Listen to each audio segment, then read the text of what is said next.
எல்லாருக்கும் வணக்கங்க. இந்த வீடியோவில் நம்ம எதை பற்றி பார்க்க போகிறோம் அப்படின்னா, பிசி ரிசல்ட்டு, அப்புறம் வந்து இன்னும் சில அப்டேட்டை பற்றி நம்ம பார்த்துருவோம். உள்ளே என்ன தான் நடக்குது? அதிக மன உளைச்சலில் மாணவர்கள். இது எப்படி சொல்லணும்னு எனக்கு தெரிலங்க. வந்து கிடைக்கிற தகவலை தாங்க எல்லாருமே வெளியே சொல்ல முடியும். சரிங்களா?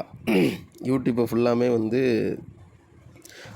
எல்லாருமே வாட்ச் பண்ணிட்டு தாங்க இருப்பாங்க. அதனால் வந்து எல்லா விஷயத்தையும் வெளிப்படையாவோ, பொதுப்படையாவோ நம்ம எதுவுமே சொல்ல முடியாது. உங்களோட கஷ்டம் என்னங்கிறது நல்லாவே தெரியுதுங்க. சரிங்களா?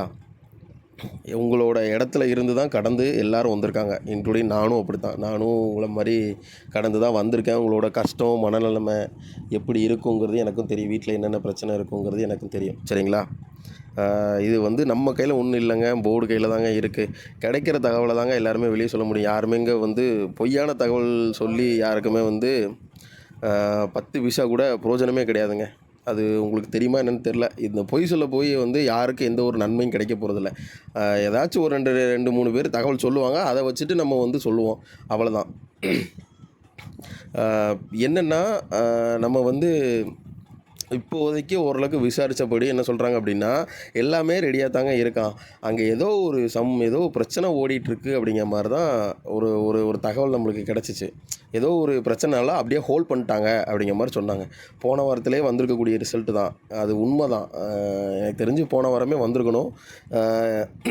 ஏதோ ஒரு சின்ன பிரச்சனை அப்படிங்கிற மாதிரி எனக்கு தகவல் வந்துச்சு.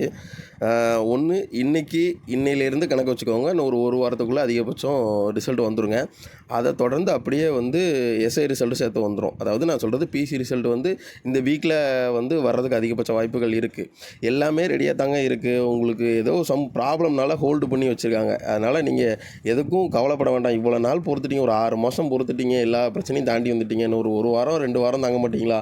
அவ்வளோதான். எல்லாமே நெருங்கிருச்சு. வந்துடும், கண்டிப்பாக வந்துடும். கவலைப்படாதீங்க. உங்கள் மனநிலைமை என்னென்னு எனக்கு நல்லாவே தெரியும். கவலைப்படாமல் இருங்க. இன்னும் 2 வாரத்துக்குள்ளே அதிகபட்சமே எல்லா விஷயங்களும் முடிஞ்சு உங்களுக்கு மெடிக்கல் கூப்பிட ஆரம்பிச்சிடுவாங்க. உங்களுக்கு பிசிக்கு வந்து எப்போ ட்ரைனிங் இருக்கும் அப்படின்னா, டிசம்பர் இல்லைன்னா பிப்ரவரி தான் இருக்கும். சரிங்களா? அதை வச்சு தான் மெயின் பண்ணுவாங்க. ஏன்னா உங்களை சீக்கிரம் அனுப்புனா தான் அடுத்தடுத்த நோட்டிஃபிகேஷன் போட்டு 2026 எலெக்ஷனுக்கு முன்னக்கூட்டி ஒரு எஸ்ஐயும் ஒரு பிசியும் ட்ரைனிங்கில் இருக்கிற மாதிரி அவங்க பண்ணுவாங்க. அப்படிங்கப்போ உங்களை ரொம்ப தாமதமாக உங்களுக்கு ரிசல்ட் போட்டோம்னா எல்லாமே தாமதமாகும். அதனால் வந்து சீக்கிரமே போட்டுருவாங்க. நீங்கள் வந்து எந்த விதத்துலையும் கவலைப்பட வேண்டாம். இந்த வாரத்தில் மேக்ஸிமம் எனக்கு தெரிஞ்சு வர்றதுக்கு அதிகபட்ச வாய்ப்புகள் இருக்குது. எல்லாத்தையும் பொது வழியில் சொல்ல முடியாதுங்க. அதை நல்லா நீங்கள் தான் புரிஞ்சுக்கணும். நீங்கள் எல்லாருமே ஒரு பெரிய டிகிரி படித்த ஆட்கள், எல்லாருமே பெரிய பெரிய படிப்பு படிச்சுட்டு வந்திருக்கீங்க. உங்களுக்கு வந்து சின்ன பிள்ளைத்தனமாக வந்து எல்லோரும் சொல்லிக்கிட்டு இருக்க முடியுமா? உங்களுக்கா புரியணும். எல்லாத்தையும் பொது வழியில் சொல்ல முடியுமா, சொல்ல முடியாதாங்கிறது நீங்கள் தான் அதை வந்து புரிஞ்சு நடந்துக்கணும். அப்புறம் வந்து எஸ்ஐ பிசி நோட்டிஃபிகேஷன் எப்போ இருக்கும் அப்படின்னா, எஸ்ஐ வந்து 2 விதமான தகவல் வெளியே வந்துட்டுருக்கு. என்ன தகவல் சொல்கிறாங்க அப்படின்னா, இந்த மந்த் எண்டு அப்படி இல்லைன்னா அடுத்த மாதத்தில் நோட்டிஃபிகேஷன் போடுற மாதிரி ஒரு தகவலுங்க. அப்புறம் 2வது தகவல் என்ன சொல்லி குழப்புறாங்க அப்படின்னா, இல்லை நவம்பர் தான் நோட்டிஃபிகேஷன் இருக்கும் அப்படின்னு சொல்கிறாங்க. இந்த 2 விதமான தகவல் வரும்போது தான் என்னால் ஒரு முடிவுக்கு வர முடியல. நானுமே வந்து இன்னும் எனக்கு தெரிஞ்ச ஆட்கள் மூலமாக நானும் இன்னும் விசாரிச்சுட்ருக்கேன். இன்னும் ஒரு வாரம் 2 வாரத்தில் நான் ஒரு கரெக்டான நோட்டிஃபிகேஷன் எப்போ இருக்குங்கிறத நானே சொல்லிடுவேன். நீங்கள் எஸ்ஐ நோட்டிஃபிகேஷனை பற்றி கவலைப்பட வேண்டாம். கண்டிப்பாக நானே சொல்லிடுவேன். அதாவது இதை ஏன் இப்போ சொல்கிறேன் அப்படின்னு கேட்கிங்களா? உறுதிப்படுத்தாமல் ஏன் சொல்கிறேன் அப்படின்னா, எல்லோரும் ஃபோன் பண்ணுறீங்க, மெசேஜ் பண்ணுறீங்க, நோட்டிஃபிகேஷன் எப்போன்னு எனக்கு பதிலே சொல்ல முடியல. அவ்வளோ பேர் மெசேஜ் பண்ணிகிட்ருக்கீங்க. எனக்கு என்ன பண்ணுறேனே தெரில. நேற்றுலாம் ஒருத்தர் வந்து 12 மணிக்கு ஃபோன் பண்ணுறாரு. நான் என்ன சொல்லணும்னு எனக்கு தெரில. 12 மணிக்கு எனக்கு ஃபோன் பண்ணி, நான் ஃபோனை காலையில் தான் எடுத்து பேசிவிட்டு, சார் நான் எஸ்ஐ நோட்டிஃபிகேஷன் எப்போ சார் வரும் அப்படின்னு கேட்குறாங்க. நான் என்ன பண்ணுறது சொல்லுங்கள்? அதுக்கு தான் சரி இந்த வீடியோவில் தெளிவாக சொல்லிடுவோம். எனக்கு தகவல் வந்தோடனே நானே உங்களுக்கு சொல்கிறேன்னு ஒரு 2 வாரத்துக்குள்ளே எனக்கு தகவல் கிடச்சிரும் மேக்ஸிமம். சரிங்களா? அப்புறம் பிசி நோட்டிஃபிகேஷன் எப்போ இருக்கும் அப்படின்னா, 2025 ஜனவரி கிட்ட இல்லைனா பிப்ரவரி கிட்ட தான் இருக்க அதிகபட்ச வாய்ப்புகள் இருக்குது. சரிங்களா? ஜனவரி பிப்ரவரிக்கு கிட்ட ஆயிரும். ஆனால் அவங்க வந்து அந்த ப்ராசஸை வந்து ரொம்ப சீக்கிரமாக முடிச்சு கொண்டு ட்ரைனிங்கில் சீக்கிரம் ஏற்றணும்.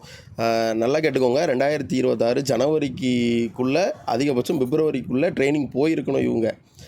இப்போ வரக்கூடிய எஸ்ஐயும் பிசியும், அதாவது புது நோட்டிஃபிகேஷன் போடுறாங்கல்ல எஸ்ஐ பிசி, அந்த ரெண்டும் வர 2026 ஜனவரி பிப்ரவரிக்குள்ளே ட்ரைனிங் உள்ளே இருக்கணும். அதுதான் கணக்கு. சரிங்களா? இந்த கணக்குப்படி தான் போவாங்க. இதுதான் நடக்கும். நீங்கள் வேணால் பாருங்கள். இப்போது எஸ்ஐ ட்ரைனிங்காக வெயிட் பண்ணிகிட்டு இருக்கக்கூடிய பசங்க வந்து நவம்பர் 1 வந்து ரிப்போர்ட் பண்ணுவாங்கன்னு நினைக்கிறேன்.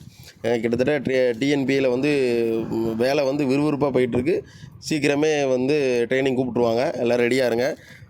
அப்புறம் நிறைய பேர் சப்ஸ்கிரைப் பண்ணாமல் பார்த்துட்ருக்கீங்க. சப்ஸ்கிரைப் பண்ணுங்கள், லைக் பண்ணுங்கள், கமெண்ட் பண்ணுங்கள். தேங்க்யூ.